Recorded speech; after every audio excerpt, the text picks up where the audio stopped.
Hey, what's up, YouTube fans? So what I wanted to talk about in this video, right, is how abiogenesis, the origination of life from non-living matter, is not part of evolutionary theory. It goes beyond the scope of what evolutionary theory attempts to explain, right? And yet, creationists will oftentimes try to conflate them and portray it as though abiogenesis is part of evolutionary theory, and they will oftentimes have their problems with abiogenesis be their main arguments against evolutionary theory, right?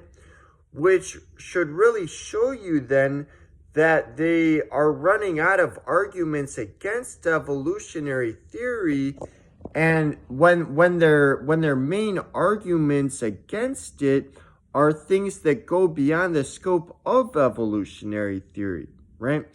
And so they no longer can come up with arguments against evolutionary theory, so they pivot towards making arguments against abiogenesis, and say that that's problematic for evolutionary theory when it isn't even a part of evolutionary theory.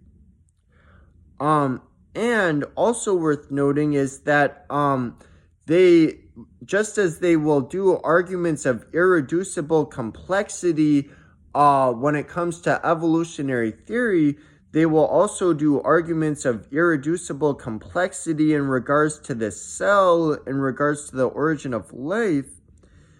And yet, what they oftentimes don't factor in is that when it comes to the origination of the cell, the origination of life, we don't just have chemical evolution and natural selection at play as an explanation, but then we also have anthropic selection, right? The observer bias that conscious observers most likely could only find themselves somewhere where it happened, right?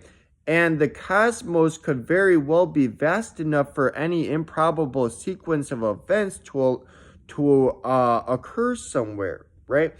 And so therefore, natural selection, right, is not the only explanation on the table as to how did the cell become aligned in such a perfect way in so many ways, right? Because we also have the many opportunities for it to align in the right way by chance, and the fact that no matter how rare it is, conscious observers like us could only find themselves where it occurred, therefore meaning that our observation that it happened here is not in of itself evidence that the factors align in this way at all commonly within the cosmos, right?